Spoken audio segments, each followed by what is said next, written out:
Welcome to the Become the Best You podcast, where we discuss everything personal development and listen to real life relatable stories from individuals that are on a mission to become their best self. As I was just saying, Jack's the first returning guest to the Become the Best You podcast. Little round of applause there, brother. Take that. You take that.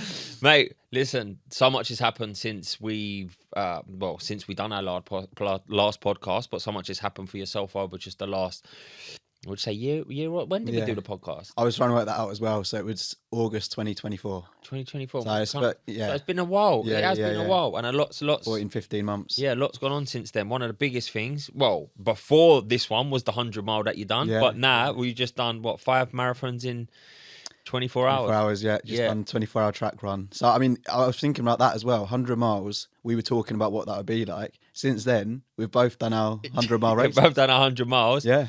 And then you've obviously just done, you've had to top it and go do. I've heard someone's booked a 200 mile for next year. I'm going to have to take up a little further because I'm sure you're going to come again.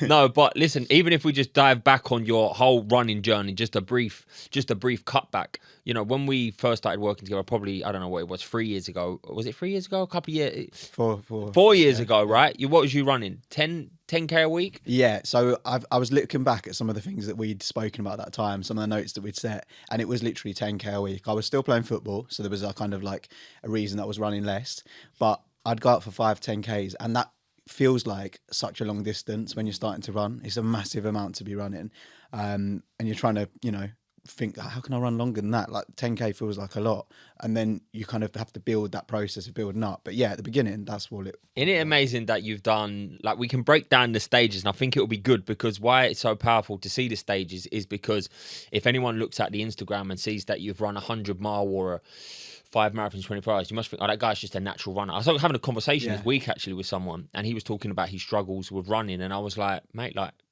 I wasn't a runner. I wasn't a cross-country guy. I'd done no sports in school, and I only really started running my first 5K in lockdown.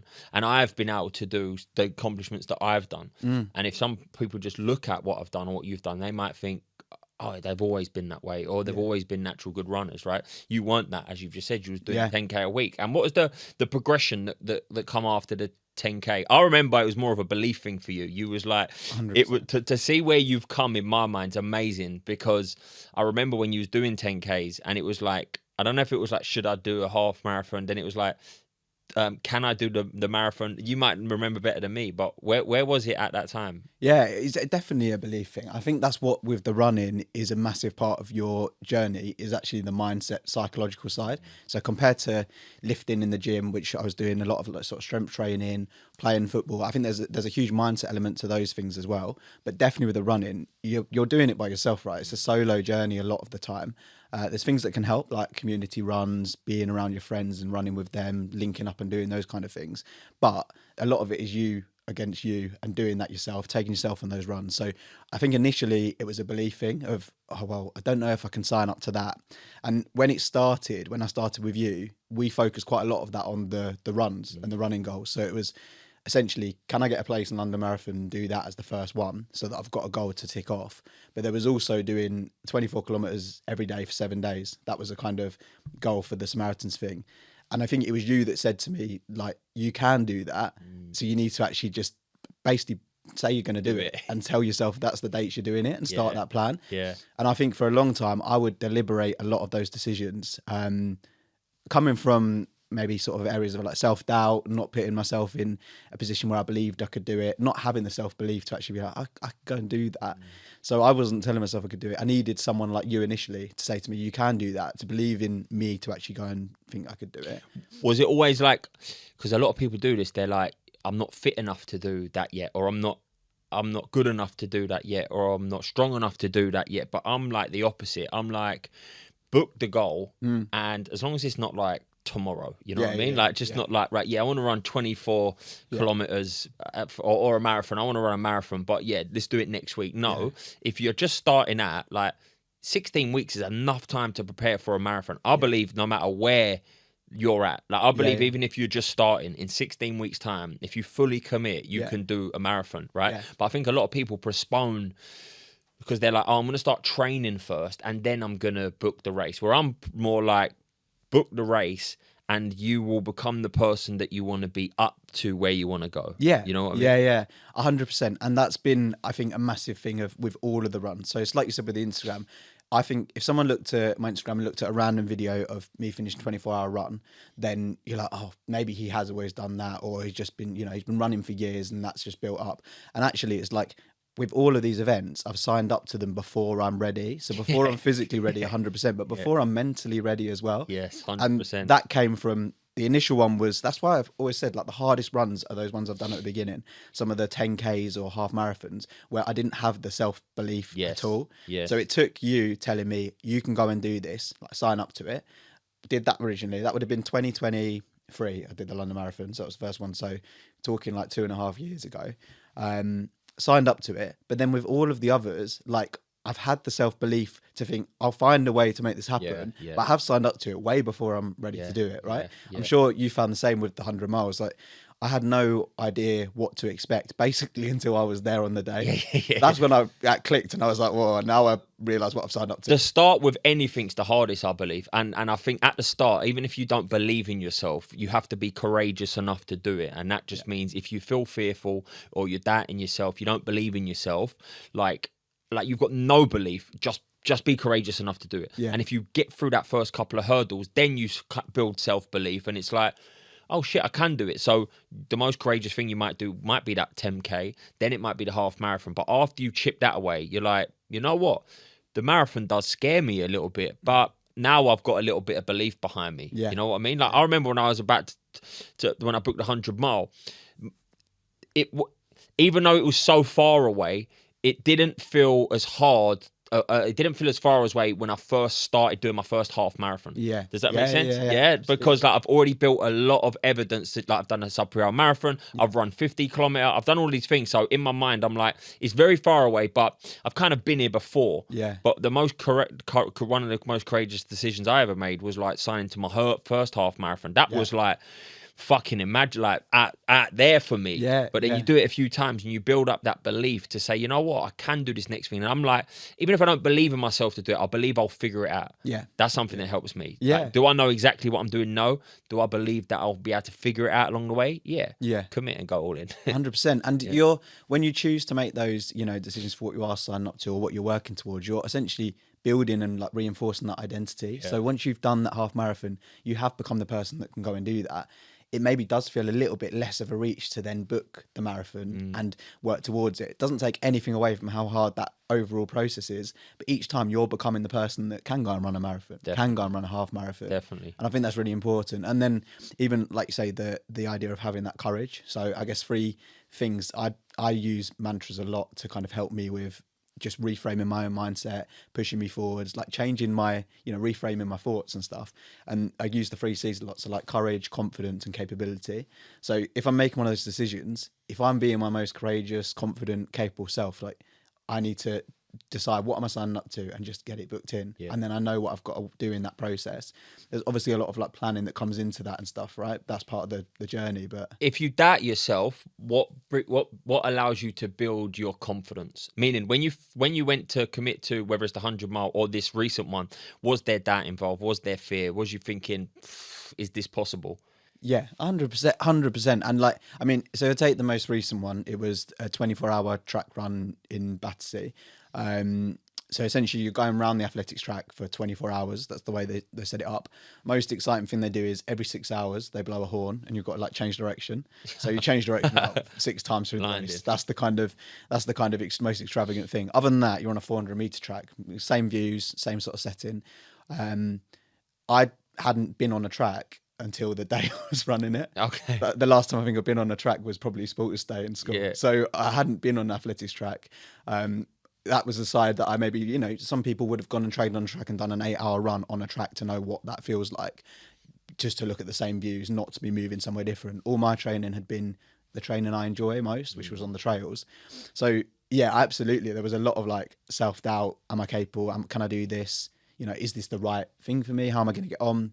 But I think part of it was just knowing that I'd rather try and like fail, even if that doesn't come off in the right way, than not try that at all. Like I'd thought about what I was signing up to after doing the Snowdon one, and it just felt like the right next challenge. It felt like something I had an itch. I wanted to kind of see what it felt like. And what builds your confidence to not just to commit, right? But like, what builds your confidence to know that when you're on that day is like, I'm here and I'm ready and I'm locked in and I'm going to do this? Like, what allows you to, like, when every time I get to a start line, I'm like, I've kind of done everything I possibly could. Yeah. So I'm like, I'm very confident about today. What is it that builds your confidence? It is, I think, that process of becoming the person that you want to be for that goal. So what does a person who can go and do a 24-hour run, what do they train like? What do they eat? How do they live their life? And how do they do everything about that? So in the process each day, I guess it's like knowing what I need to do each day to take me to that goal. So I'll be quite meticulous with my plan to get there, make sure that I've done enough, because I want it to be successful. I don't want to go there and fail. But I think there is an element of when you get to the actual day, taking that pressure off yourself. Yes. So if you get to a point where you just feel like you do have that self-doubt, like, it's at the end of the day, we're privileged to take the opportunity to do a race like that. If it doesn't come off and you don't get the end result or goal you want to, there will be another opportunity. And that's hard to see in the moment because you've built your identity around that particular race. Yes. But I've tried to channel that a little bit. So, for example, on the day of the 24-hour race, as I say, hadn't been on a track before, you drive in and you basically park your car alongside the track, and that's kind of where your aid station is. And so we took my sister's van in, parked the van up and sort of set up.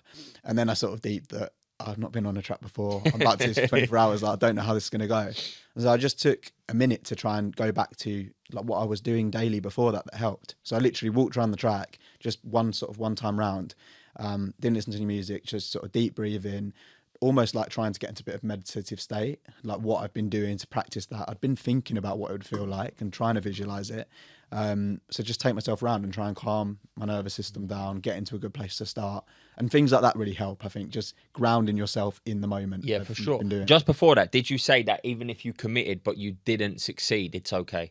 Yeah. Yeah, I felt that's hard for like people that to grasp. Yeah. And if I remember, because just before this, right, I know that was it London Marathon? Yeah, but tell me, dive in if you don't mind. Yeah. What London happened? Did that have a knock-on effect after that in going into this race, or did you learn a lot from that helped you become a better runner? I think both. I think I learned a lot from it. I think it's probably one of the races that I've learned more from than any other race or event I've done.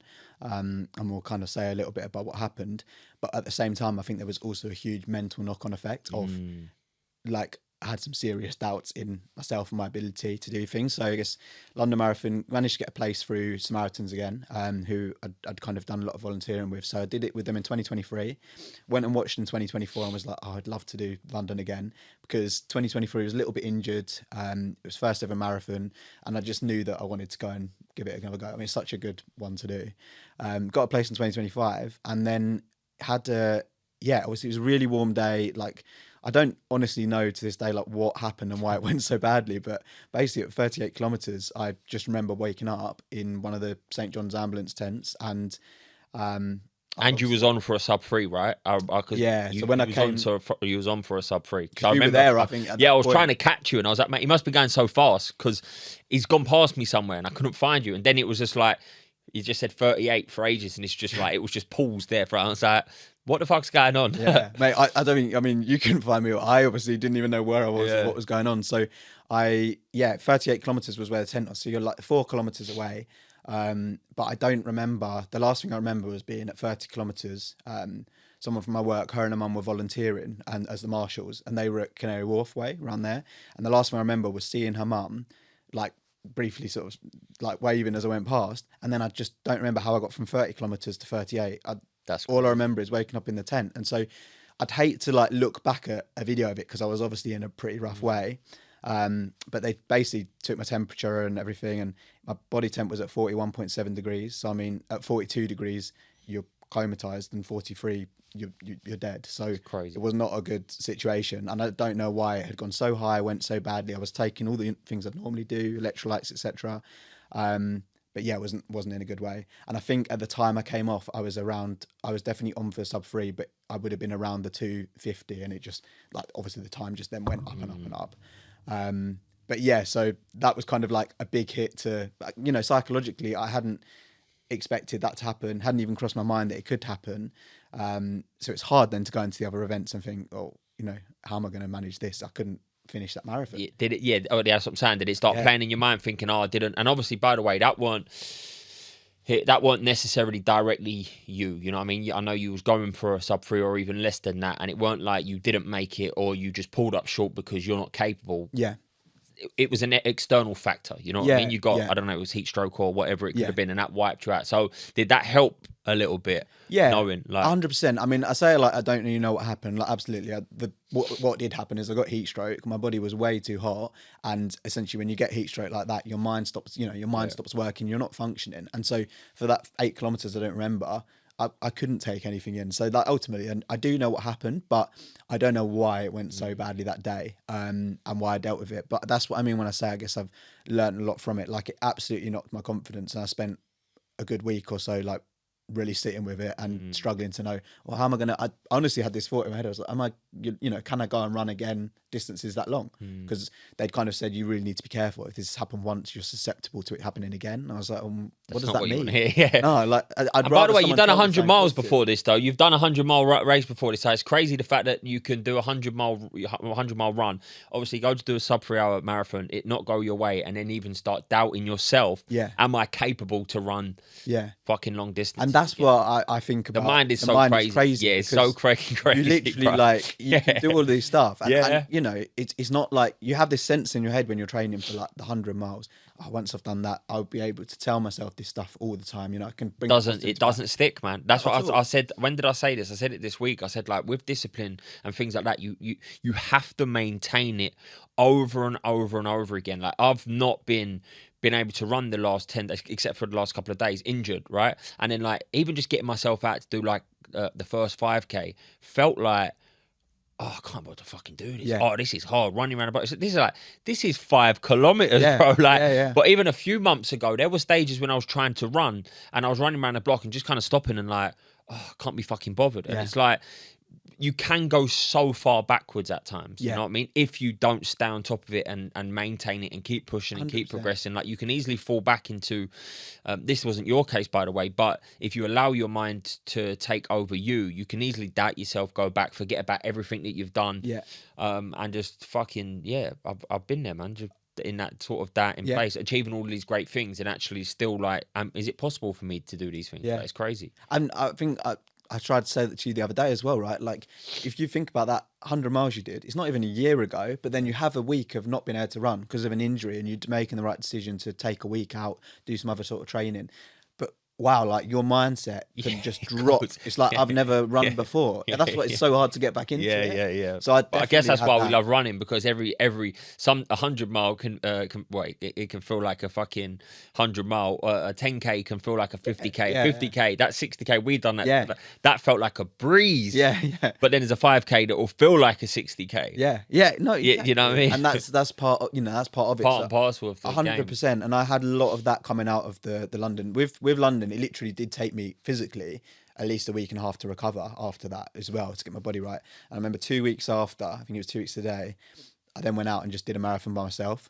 And I was like, now I've proven that I can do it. You know, like I needed that just for myself. Like I had the morning and I needed to prove to myself, because also like done all that training, had like quite an intense block for what I wanted to achieve.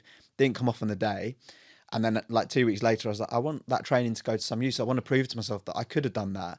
And I went and did it. And like, obviously didn't do it for a specific time, just did the distance. What you said a minute ago about, you know, it's okay to fail because you learn from it. Did you adopt that mindset after the London Marathon? Yeah. After it not going your way? And I think that's where that I felt a lot more like compassionate to myself going into the Battersea run. A lot less like, you know, this event is not the be all and end all, because there is another one, you know. Ultimately, it's a choice to go and do these things, and it should be an enjoyment of that. And I realised that with a lot of the way, and this is even what we were talking about at the beginning, why I've like struggled initially to sign up to things and stuff. I have this sense in my head that I need to make sure that I'm going to be able to do it. Like if I'm saying that I need to go and do it, I need to make sure it goes really well.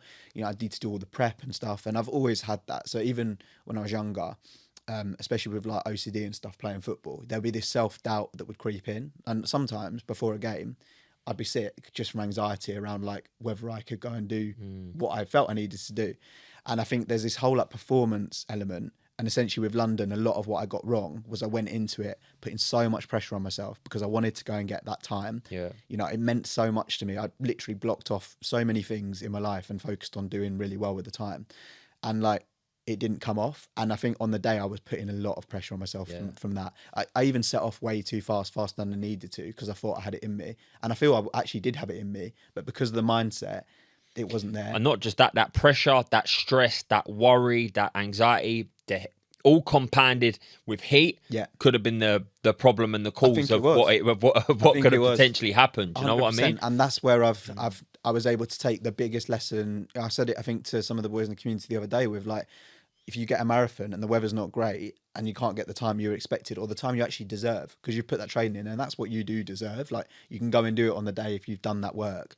But if the weather's not there and it doesn't come off, then you can't sit there and berate yourself about it, because actually, like, there will be another opportunity. I think, and this is hard to see this, but number one, I differentiate just failing to being a failure. Failure to me is like when you try something and you don't do it and you're just like, well, that's it. I'm never doing this again. I'm not trying again. And I'm just like, I'm going to call it a day. Yeah, that to me is a failure. Failing is just part of the process of learning. You know, and I think a lot of people hold themselves back from even trying to fail. Yeah, like at all. Like, that's too scary. That's too big.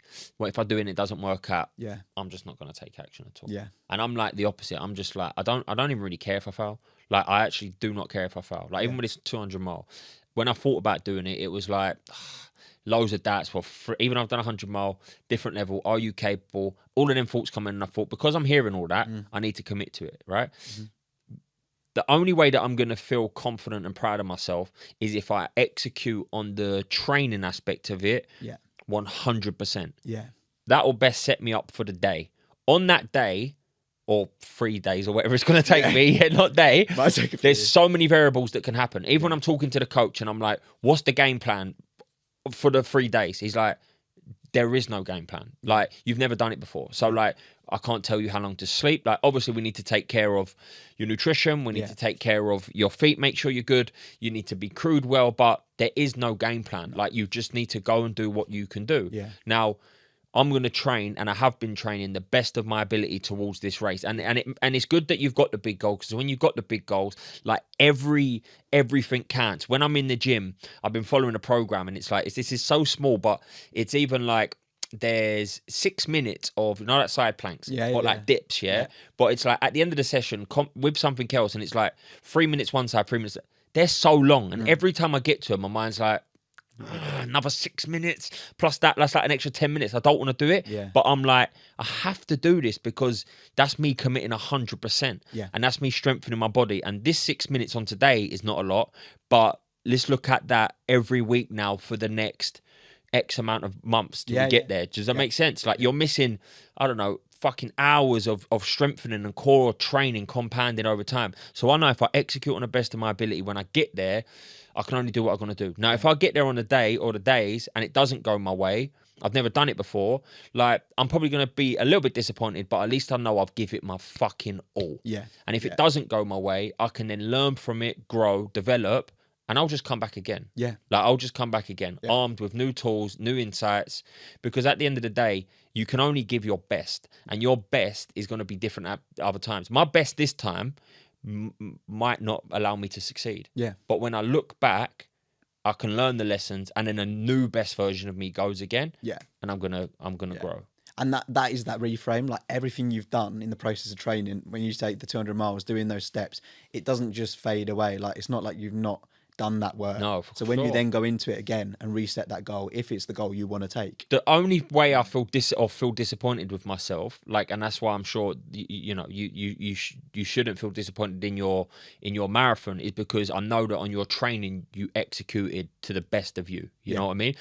I only feel disappointed with myself if I don't execute at the best of my ability. And I've done it with public speaking. I've gone and I've not done a great talk, and I'm like, you didn't practice enough. Yeah. Like, that was as simple as it is. Yeah. I've gone and done ones, and they didn't feel my best, but I practiced loads. Yeah. So I was like, you know what? I practiced the best I could. Yeah. I just need to improve and get better. Yeah. And that helps me with confidence. 100%. If my training or my prep is the best, whether I, foul or it goes my way, like I just feel proud of myself that I've done exactly the best throughout all of the training and so on. Yeah. And don't get me wrong, like when it didn't go that way, I definitely had to sit with that emotion for a while because I'd had so much on it. I've been posting, like, I was trying to even post a bit more regularly to Instagram and sharing that, I shared very widely that I was going for a sub-3, that it was the time, with all the training, because I wanted to kind of More also pressure. show what that looked like. Yeah. But more pressure. And I was really conscious that going into the 24 hours where I think I didn't want to put that pressure on myself and just see something a bit different. Yeah. And I was like, right, I'm going to go into this. I'm not going to share too much on it, but I know that I'm doing the work. I'm doing what needs to be done, and then we'll get there and make it happen. But with those lessons, I think it was actually like a really transformational moment for me that I didn't finish it. And I'll learn more from that race than any race I've finished. So I've been able to take that away and think about how psychologically I've always struggled with that, and particularly because of OCD, going into events and feeling like this sense of overwhelm and this real pressure, and like this moment is everything because I've built up this big thing for it. But at the end of the day, whether you finish the race or not, afterwards you're like, you've done it. And even after finishing 100 miles in the race, we spoke about this before, you still have like a big come down because you've suddenly had this big change. Yeah. And then it's like, well, what do you identify with next? And what's that goal? That's why for me, I always have a goal set afterwards. I know you do the same. It's having something you can work towards, but like no one appreciates how hard that is. I think it's detaching. So having a goal after, but detaching from the outcome, just so you're learning, growing, developing along the way, but also not making it your identity. That's the difference. You know what I mean? I think I've, for a long time in my life, attached all of my identity in the past was someone that done drugs, partying, all of that kind of stuff. And like moving away from that identity was so hard. Because I felt lost. I felt embarrassed, like this new PT helping people. I felt embarrassed. As time goes on, my identity then become my achievements. And sometimes it still is that for me. And that's something I'm trying to break away from, because if they all get taken away, who are you? That's what someone asked me. That's why I got a coach. And he said, like, who is Jack? I'm like, well, high performance coach, public speaker, 100-mile. And he's like, no. Who are you without all of these things? And I was like, oh shit, I don't know. And that's when I really need to look in myself and it's like, right, who the fuck are you? Obviously I'm my dad, my brother, all of these, like, this is even deeper, but it's just like when you attach your identity to a sub-3-hour run of 100-mile runner and all these, and if you don't achieve them or they get taken away, you feel lost. You don't know who you are. And that like process is that constant work, isn't it? I guess it's the difference between like the ego and the self of like, what's that kind of, when you're doing these things, one, it's got to be a process of you're doing it internally, like not externally, because there's no way that you're going to put yourself through one of those events, just for an external validation. Like there's got to be an internal reason to do it. And 100-mile was both for me. It was seeking external validation, which I didn't think it was, but it definitely was. It was like, I'm going to achieve this 100-mile because I'm a high performance coach. I teach everyone about mindset and about all of these. And it was like, I looked at my resume and it was like, when's the last time I really like achieved something? Sub-3-hour marathon. That's been a couple of years now. Like I felt like I had to get some evidence behind me. So that's why I went for the 100-mile. Does that make sense? So I've done the 100-mile, one of the proudest moments of my life, but it was also seeking a lot of external validation. And then when I come off the back of that, I was like, right, now I'm going for a sub 250, and I couldn't get into it. And it was like my belief system was like, man, you've proved enough. Like you go for this next goal, you are going to feel unfulfilled, because basically what you're doing is to show everyone and prove to everyone you can achieve things. You know you can achieve things. How much more are you trying to prove to yourself and to other people? And that took me a long time to really grasp this year, but that was the biggest sort of growth lesson for me. It's like, right, when I thought about this 200-mile, I sat on it for a couple of weeks, and the biggest question I asked myself, if no one knew about this, would you do it? And the answer was yes. What was it? The answer was yes, because when I spoke to the coach, he said it would be the best lifetime adventure you've been on, and all my family are going to do it with me. So yes, I'm going to post it. I'm going to make a little documentary on it because I want to inspire others to do it. But I don't want to do it because I want to show and prove to everyone I can run a 200 miles. I want to do it, number one, because it's internal, because I want to become the person that can do it. And there is no better feeling than putting yourself through that it's hard to explain what you do when you. Well, that's why I want to dive into what we're about to say. The 100 miles for me, spending all of them hours alone. Like it's the maddest fucking experience ever, right? And going through that makes you feel so proud of yourself. You know what I mean? And it still does to this day. Even when I look at my medal or I look at the video, visualize most days like what's one big thing you're proud of, and it's like it's always that moment. It is that fucking. It is that. I remember running around a track finishing like. Yeah, man, this is mental. Like 100 miles. That's internal though. That is the difference, and I think there is always some like element of being external from a perspective of same as you.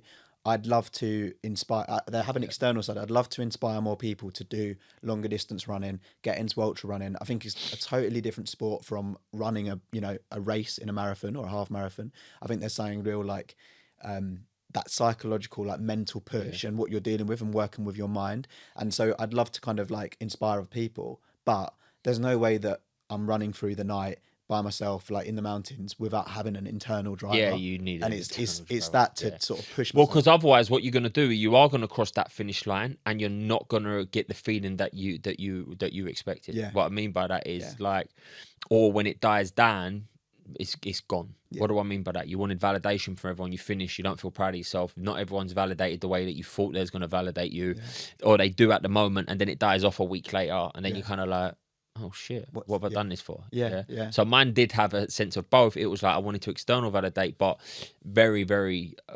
It was one of the proudest things that I've ever done for myself. And I think that's why the drop afterwards sometimes when you finish something like that can take you so low, because essentially it's not to do with it was busy and external. Like at the end of those races, there's not usually many people around. No it's your family. It's your family just on the trail. It's dead. At the time not like a marathon. There's no one cheering you. Cheering. No. You come through and it's not like the London one. You buy Buckingham Palace. It kind of shocks you a little bit. It does a little bit. It's quite a humbling experience. Yeah. There's no cheering, and that is like. Your emotional moment, but that and the end of the 24-hour run for me are two of the most like I've felt so clear, like so in flow, and then that's why afterwards it's like, well, like going back to a reality as such, like your normal, day-to-day life, the places that take you to be able to do those things can be really hard because you've come from such a personal internal high, and it does drop. Well, not just that, you've worked towards something for so fucking long, then you've put yourself through this crazy experience, and then it's like. There's nothing. Yeah. Like you don't have that next, and we thrive when we grow. Yeah. Although we know we are going to put something in place next, it's not necessarily like tomorrow I'm jumping up and doing it. You know what I mean? You're kind of like, and then you need to get yourself back on the thing. Yeah. When we're, and to be fair, why I love doing it and why I'm going to do this next one, I've never had so much, not even praise, but I mean, people messaging me saying, because you've done that, I've just signed up to a 10K, half marathon. I believe I can do 100K. Like, I've never been flooded with so many messages like that. And that was like, oh, fuck, that's great. Yeah. Like, because you can speak a good game. Yeah. But once you actually do things and people can see that it's possible, it inspires them to do even more, which I thought was great. I want to know like I love the is it monotonous? Yeah. Monotony. I love the same shit all of the time. So I actually probably will do one of these track races because I can really see myself getting in the flow of doing it. When you're doing that, well, you've done it 24 hours near enough by yourself, where's your head going?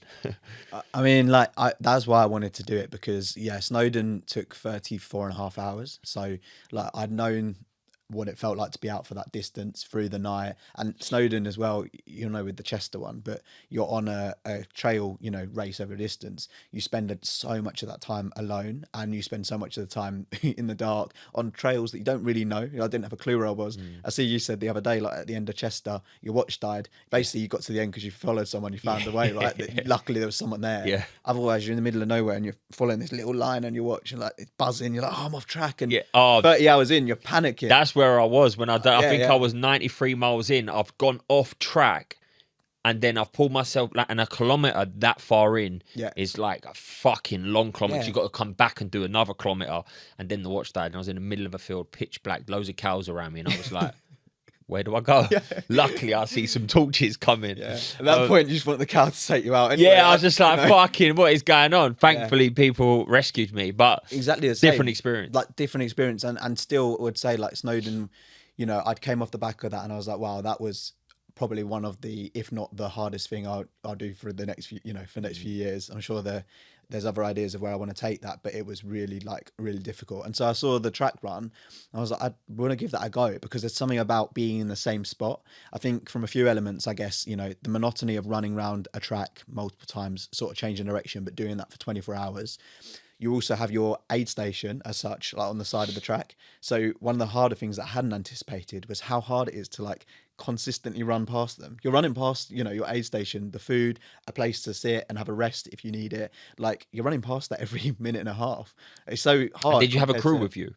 Yeah, my dad was amazing. So he was there for the full 24 hours. And then a guy called Graham, who also does a lot of running, amazingly, like, met him a few weeks before and is involved quite a lot in like these track runs and stuff. So he was incredible as well, came down with my dad. And then, like, I've got to say, from like a side around me, like, my friends and family were absolutely amazing. Like, there were so many friends that popped in. What was also quite weird was obviously a few people had been like out on Saturday night. They came down at like 1 a.m. or just before, but the energy that brought was massive. Yeah. Just having people come in and drop in throughout the day. Was it good but also bad? Like, what I mean by that, I loved the 100 mile because I had my family with me, but I see them checkpoints and I love being by myself. Like, when I run, I love being myself. And if I was running around the track and I kept seeing everyone or people being there, it would feel great because I know I got support, but I also just love being by myself. Yeah.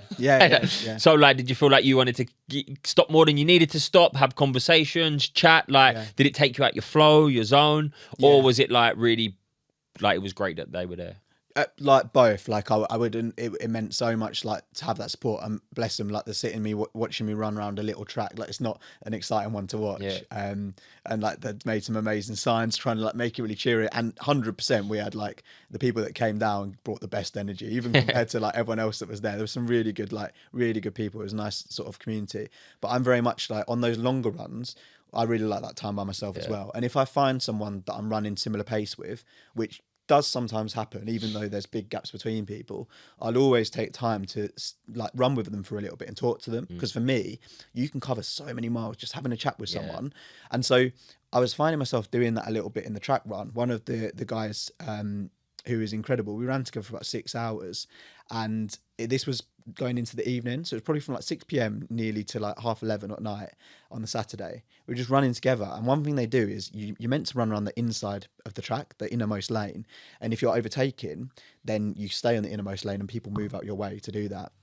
So we were running, but like coinciding, like next to each other. We're probably running a little bit longer than we should be, because we're trying to have a chat and just keep going.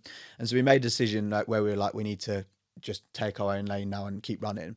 And then I'd suddenly come to a point where, like, even though people had been there, they'd been there all day, I was just fully locked in again, and it did feel like I was completely alone. And I think that was me finding my flow state in the run. Yeah, that's what I like about those long runs, is when I'm by myself, I am in that flow state. Yeah. And that is harder. I found that harder to find, knowing that, the van was there every 400 meters. There was people dropping in and out. I always want to, show my appreciation for what a difference that made, because it made a big difference. So again, you kind of take your mind out of it. So when I got into that flow state, then I just locked into that for a long time. And then you'd have another drop and you go up and down, right? It's a long time. What does that feel like for you, that flow state? That, like, is just that feeling that I am literally, I'm so locked into what I'm doing, and I'm not having all those other thoughts, and not having like essentially I'm not using my mind negatively towards myself. Well, I believe that you detach from your mind, and your body's doing what it should do. You don't have to think about doing it. That happened to me when I done, I think it happens quite a lot for me, but when I done the 60 kilometer on the way to the 100 mile, I was running, and like, I remember starting it, I was 10 kilometers in, and my mind was like, you feel heavy, you feel slow, you feel fucking tired. Yeah. This is going to be a terrible day for you. Yeah. And then, like, I feel like a lot of people stop there, or like call it a day, or think, this is going to be a slog. I just like, I hear the faults, but I keep going, keep going. Then you get into that groove where they kind of disappear a little bit. Then they come back. Yeah. And then I think it was about a marathon in, something just went, and that was just like, all of the faults, negative faults went. My body was doing what it needs. Like, you don't have to think about moving your legs. You don't have, like, your body's just doing what it does. Yeah. Like when you're driving a car, Yeah. you're not thinking about doing. Your body's just doing what it needs to do. Your mind's not thinking negative thoughts. You're not thinking about your breathing. Yeah. It's like you detach from your mind and you detach from your body, and you're just going. This was a 60K, right? Yeah, but it was about a marathon in. Yeah. And you get this high spike of energy. Yeah. And you just feel, I would say, at peace. Yeah, yeah. I remember at the end when I met you for that run, or even the 50K you done. It was the before, 50K, yeah. Yeah, like doing that last half with you. I think we spent the last like 10K pretty much in silence, but I think we'd both hit that state where we're just locked into everything we're doing. And I think you're right. It's essentially like that freeing from your mind, but freeing from the kind of like limitations that a certain mental state can put on you. It almost that to me is why it feels meditative to run, or it's like a spiritual endeavor. And they call the I really like it. They call the 24-hour track run in Battersea, it's called self-transcendence. So the idea essentially is like you are transcending yourself. And it's set up by a guy called Sri Trimnoy, and he's also set up a run where they do this in New York. So it's a run around a sort of block in New York, maximum, I don't know how long it is, but a short loop. And they do that for 5 days, in and out, over and over again. And like the idea is that you're essentially like transcending the limitations of like who you are yourself. That for me is like what I get out of these races. I'm getting excited. I want to get. So I'm signing up. I'm signing up. No, I don't know if it's that one or the one that you've done, but I'm getting excited. And it might not sound exciting to some people, but it just sounds so annoying, so hard, so challenging. But by it being so hard, challenging, annoying, boring, you going against that side of you that don't want it to do it will make sure that it's so beautiful. Yeah. You know what I mean? Yeah. That's what it is. That feeling is beautiful. That feeling beautiful. of knowing that you've been able to like essentially like, just like I did. You've transcended like who you are. Yeah, you've stepped into someone different. That. You've broke your limitations of the mind. The best bit about me when I was doing 100-mile, I remember I was 80 kilometers in, and you start the race going down forests. That means when you loop back, that's kind of you're up. You know what I mean? So like I remember getting to a checkpoint, I don't know, it was like 21 hours in or something like this. Absolutely shattered. Guys, like, I'm not gonna lie, mate, but this next bit's a fucking like this is you're going up. You're going all the way up on up the roads, and then you're going into the forest, up the steps, and my body was in bits by this time. But then I remember I got to the top of the peak in the hill, and it's the only time I really like stood still for a moment, but I just put my hand on a tree. I was in the middle of a forest, absolutely pitch black. And I looked up and I just see like the whole of Chester's lights, and everything was just silent. I can feel it now when I'm talking about it. Man, I just felt like I was there. Yeah. I just actually see myself there for a moment. And it was like, I just put my hand and I was just at peace.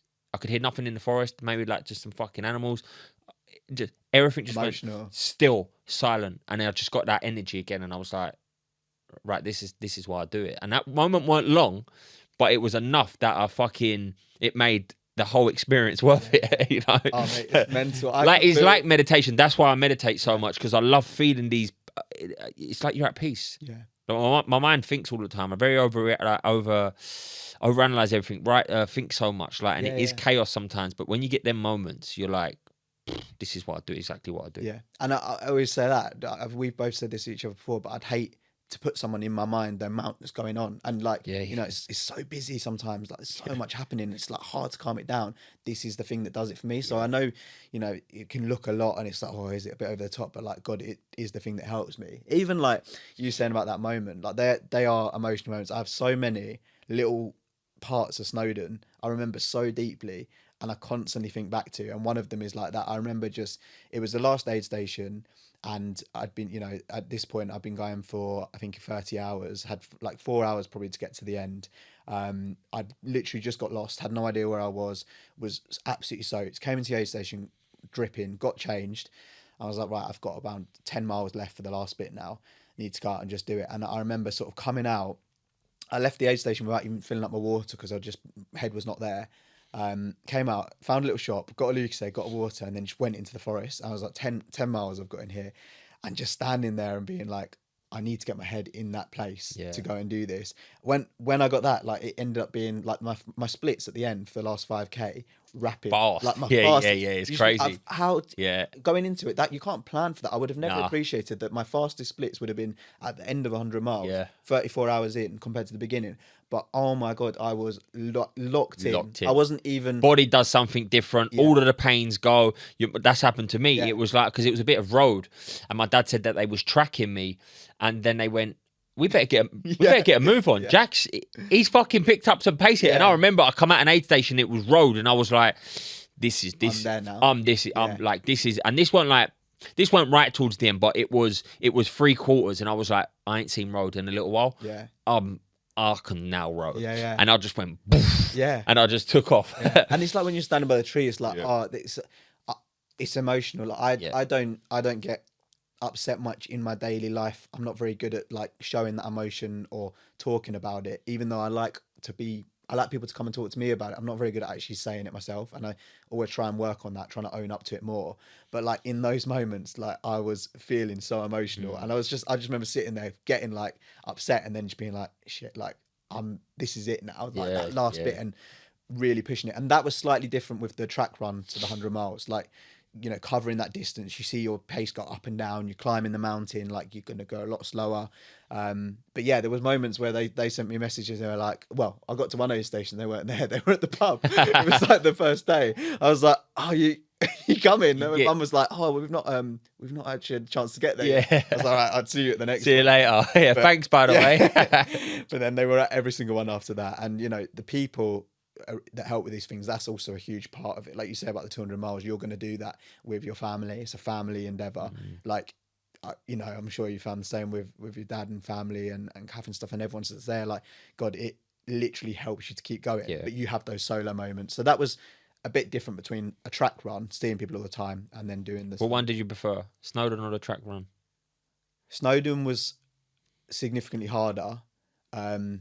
I think I did a lot better in the track run than I anticipated, and I think I had more there as well. I put that pressure off myself, so I was doing as best I could. Ended up running 211 kilometers, which is like 5 marathons. Came third, which I had not expected at all, and it all happened in the last bit. And then, like, bearing in mind, there's not many people that sign up for these runs, so it's not often. But they kind of released what distances people have run this year, and in the UK this year I'm like sitting at 5th for the crazy. distance, and I was like, I had was not in Sitting coming third on that, doing 5 marathons in 24 hours, obviously the 100 mile, but sitting 5th in that category, knowing 3 years ago you was doing 10k a week. Yeah, that's fucking. And that's what I want. Like, that's what I'd want people to see when they say at the beginning about can't run, and do that, because I do think once you get through those initial stages, it does become easier. And you know, you have bad days when you're running. Yeah. It's not always like. And I think people take it to. With anything really, the start is always the hardest. Like, I remember when I used to just try getting running, I'll be like, I'm gonna fucking run around the block, and I run around the block. I'll do it for 1 or 2 days, and I'm like, fuck this, I'm giving up. It's too hard. Yeah, I wasn't that committed and consistent then, right? But wherever you start is always going to be the hardest. Yeah, and you've got no proof that you're even good at this thing. Yeah. And I think that is the hardest bit. But once you break through that and you start to gain consistency and a bit of momentum and a bit of belief, everything else gets better. Yeah, and this don't have to be running. This could be fucking anything that you're doing. That's why it applies to it all. I mean, it's so much easier and natural and normal to listen to your brain or your mind, what it's telling you as like a self-critic, and I think we all deal with that. So you're right, it's not running, it's absolutely everything. Like anything you decide you want to set up a business, you hear the negative side, it's easy to listen to that side and stop yourself doing it. But the reinforcement I guess you get from doing these events or doing anything like that and seeing it go well, and there'll be ups and downs, but seeing overall that it's gone well is like listening to yourself as more of a self-coach and actually being able to take that side. And that for me is what I'm getting from it, is trying to build up like a sense of positive coach to myself. I always say like this idea of actually like self-love as well, like enjoying the person I'm becoming and who I am, and that builds your own self-belief a little bit. That there was I heard Bugsy Malone on a podcast recently say, like, who can you love if you can't actually love who you are yourself? So how can you actually go and love your family and your friends, your partner, if you're not loving who you are yourself and who you're becoming? Yeah, cool. And I think it's like, it's not an egotistical way to be. It's about doing things that prove that you're happy with who you are, trying to find that will allow it to. What you've just touched on on. is very, very, very, very important, which I believe is sometimes the missing link from people praising, recognizing themselves, is because they feel like it's an egotistical thing to do, mate. And I had to bridge that gap for lot of people You've done it for me. Yeah, a lot of people through my coaching, and I thought it was me. I don't praise and recognize couple of reasons. I don't praise and recognize myself because if I do, I'm basically bigging my ego up, yeah? Or if I tell people about my accomplishments, it means I'm being egotistical. Yeah. The other side of thing, if I praise and recognize myself, it's going to take away my hunger to want to do something again. So I need to tell myself it weren't good enough. So that means that I can go again. Yeah. But all you end up doing is chasing out of unfulfillment. You never get where you want to go. You're always... even by not praising and recognizing yourself, you're also damaging your own belief, your confidence, and that's why some people, I believe, have what would you say? What's the word? Like imposter syndrome, just because they've not recognized themselves. They're not actually said like, "Oh shit, I've done this. I've done this. I've done this. I've done this. I'm proud of you for doing this," and that will build your confidence, your belief, the trust in yourself, the love, the respect for yourself, and also that will want you to do more. Like, do I want to get to the end of a 100-mile? It nearly went there, by the way. Finished the 100-mile race, and I heard in the back of my head, I actually said it in the last one other podcast. It was like, yeah, but someone come first, and it was like, no, that wasn't my goal. But this was my goal. I overachieved I exceeded what I'd done. I got my gold buckle, which I wanted, and I come 25th, and I was like blown away by that. But something inside of me was still like, yeah, but you didn't win. In the past, I would have give that full attention, and I would have put myself down. It's like, yeah, well, it's not good enough. You're not good enough. You're not good enough. You ain't done good enough. Someone else has won it. You've not come back, and you just disregard yourself. So then you might get locked in and go again. But then you're chasing from a place of comparison and a place of unfulfillment, leading you to, I feel like, just feeling burnt out, unfulfilled, exhausted, and never proud of yourself. And the only way that we do be proud of ourselves is by praising and recognizing ourselves. But from a good intentional place, though, not like I'm doing this because I want to build my ego. You know what I mean? There's a difference in that, I believe. There is, and I think you can keep those thoughts there of, you know, you might be able to know you've done better, and then there might be self-critical side, because that does keep the hunger as well. But there's 100% something about building up this ability to praise yourself and to, you know, like who you are and what you're becoming. And I think you don't look at some of the greats like Michael Jordan and see him as egotistical because he had so much self-belief, like in what he was doing and what he could do. I love listening to some of those people that are at the top of their game just speak, like the motivational speeches. Always done that actually, like in the past, but struggled to ever reinforce it myself. And I think there's something about being able to build on that and do that that's really important. Just using it as power. Well, mate, listen, if you're going to get to the end of something, and this is like taking it back to that hungry part, like, yes, it's good that we've got something that wants us to say, let's go, let's do more. But if you put all of your time, energy and effort to achieve something, and that thing was great, if you didn't say, this was not good enough, I need to go for the next thing, Or on the other side of it, you do all of that great work, you get your goal, you say, well fucking done, man. That excites you. You feel rewarded off it. I'm more likely to go, I want to do that again. Yeah. You know what I mean? Yeah. Like if I put loads of work in, let me say, there you go. I put loads of work in and my boss pays me large amounts of money and says, well fucking done, Or I put loads of work in and my boss just says, there's your money, but your work's shit. Am I going to want to put loads of work in again? No, I'm probably not going to do that, right? But if I get praise and recognition and I feel good for it and it excites me and I get rewarded from it, I want to go again. Because it makes me feel so good. I mean, all function well off that praise and recognition. So well, we are how reward systems. Can you be? Yeah. If you can praise yourself, And I'm not saying the other side doesn't work for people. It does, but what they end up doing is chasing out of unfulfillment. A lot of it back to external. Validation. Back from not feeling good enough. You know, when I achieve it, it's not good enough. Like not recognizing themselves. And by not recognizing yourself, they come to a place of unfulfillment. All of the time. And there's so much, like, essentially that rewiring of your neural pathways, like your brain, your mindset. You're doing that by doing these things. So that's why I love, like, the journal that, you know, you've provided, and like the stuff that people say around, like, having those gratitudes. So bring it out. Jack, actually, I had to mention this. Sorry, I'm plugging the journal. Jack brought the Become the Best You banner with him. I was like, bro, I love it. Got to get one. But I think link in bio soon. It's coming out in 2 weeks' time for everyone. So They'll be there. I'll give Don't you worry. my discount code. We'll get Jack a discount code.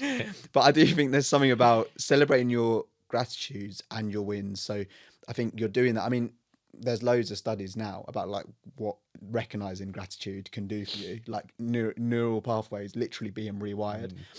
One of the things that I think comes into all this, what we said with mindset, is like with OCD. So I was diagnosed with OCD when I was 9, and something that it does is essentially like compulsions and obsessions. So, you know, you're obsessed about certain thoughts and then you'll do compulsions to prevent that obsession from happening.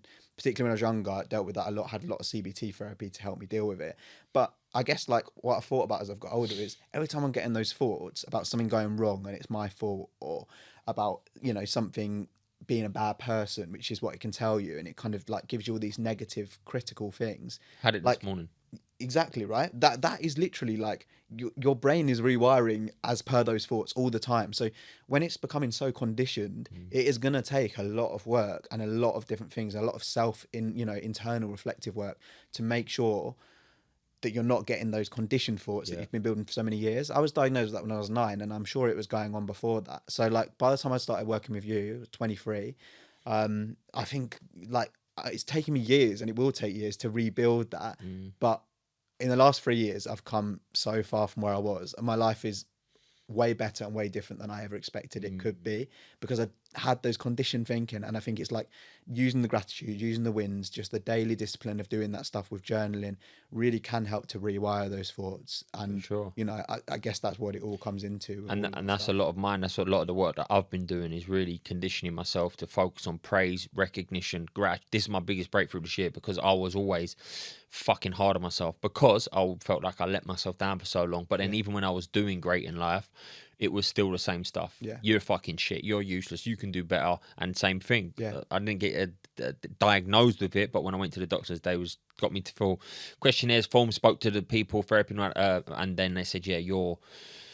Well, the first thing they said is you need to get you on medication, mate, because you've got this. But I didn't go that route. I done CBT therapy, felt like it worked, but then also because I've done a lot of studying on my own mind, knowing that by me practicing all of these things, it definitely helps me move away from these very, very negative, intrusive thoughts. You know, no, you're right. I mean, I found if you think I was diagnosed with OCD at 9, and the kind of most common form, I guess, medication or CBT. I didn't either go down the medication route either. Went down the CBT route, had it multiple times. I found it very helpful at those particular acute periods of like dealing with certain things, so through school and stuff like that, university, whatever it might be.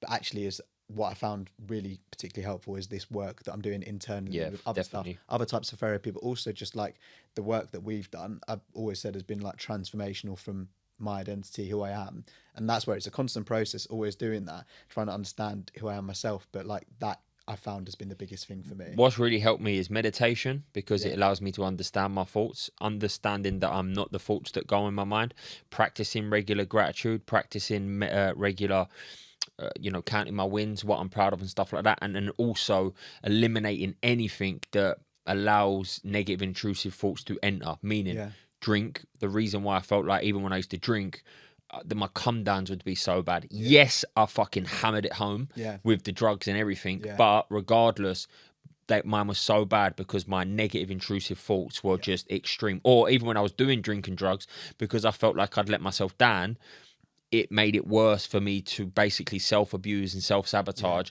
And when you're self-abusing and self-sabotage in an unconscious drugged state, you have no limits of where you want to take it. You know what I mean? And that's what the therapist said to me even 4 months ago. I've not drunk and done drugs however long, but they're like, you still use the same of self-punishment when you let yourself down. Like if I fall off track my nutrition for one day, I'm like, you fucking failed. So then like I would want to overindulge in sugar, or I would basically want to punish myself so severely. And she's like, it's basically you're self-abusing yourself. And I was like, I never see it like that. And I was like, well, this is something I've got to improve. And I've noticed exactly the same with me. And even over times of like with what I've been doing, like that feeling, I know how, you know, alcohol's a depressant anyway, right? So, but I know how it would feel the day after a big session. I'd feel really rough, and particularly bad with the OCD. It would be like so heightened.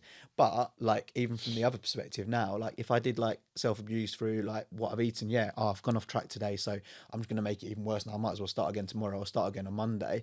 Like that rest of the day, you can go fully in and really ruin you it for can yourself. ruin yourself. And like, Yes, you feel the same sort of shit, come down feeling the next day. And that's why it's been so important to build the relationship with myself. Yeah. Meaning, I'm talking like my diet, I've cut sugar out. My diet's fucking super clean, but I might even have if my meal says 2,800 calories and these macros, if it gets to the Wednesday evening and I feel fucking hungry, like hungry, maybe one of these days I just needed a bit more. And I had an extra yogurt bowl. Yeah. Let's say it was a bit of yogurt, a bit of fruit, a bit of blueberry, like some blueberries, a little bit of honey, extra 300 calories. Yeah. That's nothing, right? Yeah, but in my head, I'm like, you failed. Yeah. You failed. So I would like fucking do more, go all in and say you fucked it, right? And I had to realize that that's no good for me. Yeah. Yes, I want to be strict, I want to be militant, I want to be fucking disciplined, but I also need that little bit of flexibility where it's like, you've not fouled here. It's like, it's okay. Yeah. You know what I mean? Yeah. Like, it's okay, because I was trying to be 100% Yeah. perfect. And if I'm not that, I'm off the rails. Yeah. Something that really helped me with that is understanding, like, if I said to you, Jack, do me a favor, right? You've got your phone battery on 100%, yeah? I need you to keep it on 100% all day, every day. If you don't, you're a failure. What would you say to me? I mean, yeah. Bonkers. Especially with mine. Yeah. Yeah? But, right, if I say to you, Jack, like, right, today it's going to be on 100. Tomorrow, we want to keep it on 70%. The next day is going to be on 80%. The next day, it might be 60%, and that's okay. The day after that is 70. The day after that is 80. Then we're 90. Then we're 100. That sounds a little bit more realistic, right? And I started to look at my life a little bit more like that. Not every day you're going to be 100%. Some days you're going to be 90. Some days you're going to be 80%, maybe 70, 60. If I ever feel like I'm getting down to fucking 30%, something's going wrong. I need to recharge. I need to sort my life out. I need to take a break. I need to pull back so I can get myself back up to that 100%. That really helped me because the idea of zooming out. The zooming out and the consistency of that. Yeah. That's consistency. Consistency is not 100%. But in the past, what I was doing, 100%, you fouled, 0%, 100%. And like that's gonna serve no one. Rather being 100, 80, 70, 60 and kind of keep it in that natural flow has been really beneficial for me in the way that I work with myself. But that only come from improving the relationship with myself, trusting myself. And the more you trust yourself, the more peaceful your life's going to be. Because you're doing everything that you know that you're doing for you, but also you trust in yourself to do it. Yeah. Yeah. And that's been powerful for me. That's one of the biggest things. Like even like I used to work late. It would be 8 o'clock and I'd be like, successful people work till 11 o'clock and I just sit there all night. I've worked all day. Then I feel like a failure because I'm sitting there for 3 hours doing nothing. And I was like, this don't work for me, man. I'm better off calling it a day when I want, getting up when I want, and like just trusting myself to do that, knowing that all of the results, because it comes from fear. Yeah. And OCDs are based a lot around fear, right? Yeah. Controlling it's very controlling. It's all based around fear. Yeah. And it's kind of like letting go of that fear, trusting yourself to do what you need to do. Yeah. And that's been the biggest shift that I've had to sort of like last 4 months. I like that a lot. I think that essentially that fear side, obviously in your brain, little amygdala, that kind of like alarm center, fight or flight response, your body, can fire off all these things because we've got so many different distractions around us, so much going on, and like, like boss says something and oh shit, I didn't do that, and like start panicking. Yeah. And it's like if you can start to regulate your nervous system through these things, like you say, the phone battery doesn't work, but you'll have days when you're 120, 130%, and days when you're 70%. It evens out. So it's that zooming out, but even just like in the moment, trying to be able to regulate that nervous system a little bit, like realize that these dangers or these fight or flight responses that we're getting, OCD does bring it up a lot, same as a lot of other, conditions that people might have. Days when you feel extremely low and you're not dealing with that, putting that pressure on yourself, like if you can regulate that a little bit and ground yourself in the moment, like you say, through the relationship with yourself, rather than punishing yourself, beating yourself up. I'm not performing today, I'm not good enough today, this means, and then all you do is put yourself under more stress. You feel like you're failing more, you end up doing negative things, and it goes on a spiral. The more you trust yourself, the more you have that great relationship with yourself. You're like, do you know what, I'm going to take the day off today, or I'm going to take a step back today, or I'm going to fucking just pull back because I know I'm usually up here, but today I don't feel like it.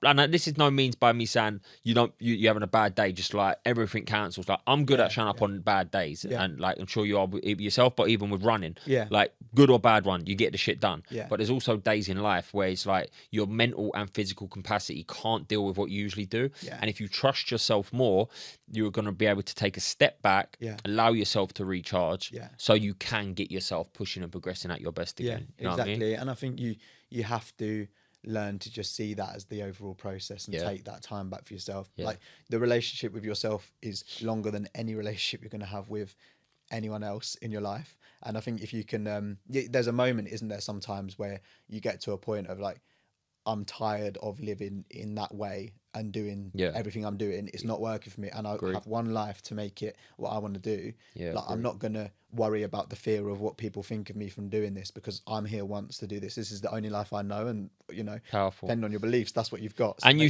you spend 20. Like, this is what I say. Like, apart from when you're asleep, you spend 24 hours a day by yourself. What do I mean by that? In your own head. Yeah. You can be.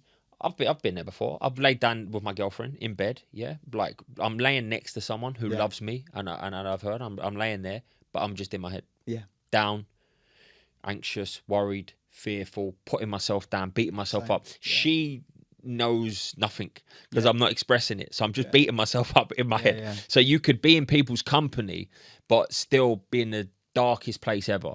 So make whatever's going on upstairs a nice place to be. And how you do that, I believe, is by doing what we're talking about. Praise and recognizing yourself, doing things that excite you, challenging yourself, becoming the best version of you, whatever that looks like, bro. For me, that's purpose. That's living in alignment with purpose. That is living in alignment with my values. That is growing. That is challenging myself. That is praising and recognizing myself. That is being present. That is through meditation. All of these things that I believe help me become more connected and centered with myself. Because I've lived the other way. I've lived to improve, achieve, be hard on myself.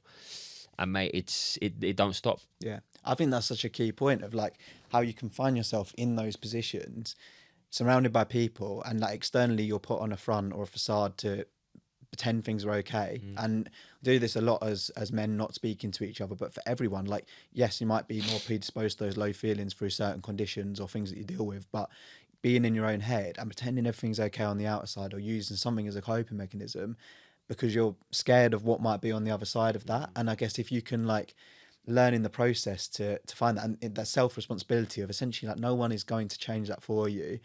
That for me was when I had those like really low moments, and definitely had moments where I just did not want to be here anymore, but I would never have shown that. Like it was externally everything was okay, but internally was not there. So yeah, you're in the room, but you're not there. Like mentally, I'm just not. And I guess like it's getting to that point, and for me it was like, well, what can I, like, responsibility now, what can I do to start to change that? Like you say, there's little things, they all add up, and it's some things work for others, meditation, journaling, but it's bringing that multitude together to kind of like try and I'd like to just touch there. Thank you for sharing, Jack. That was very powerful. But I'd just like to touch briefly there. And by the way, if anyone does feel them thoughts negative, overwhelming, don't want to express it, don't want to share, don't want to get a therapist, don't want to do nothing, Jack, they might not get you on the end of the phone, but you work for Samaritans.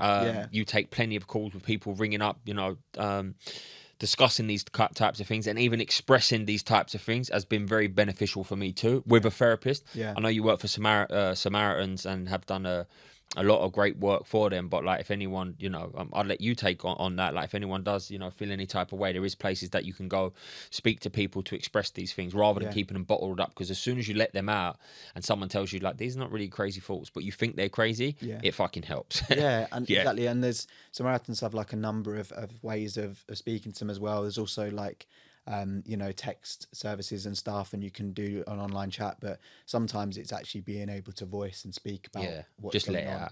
Even outside of those kind of moments of crisis, actually having someone to speak to. And Samaritans, they won't give advice, they're not there to do anything other than to listen just to what's going on.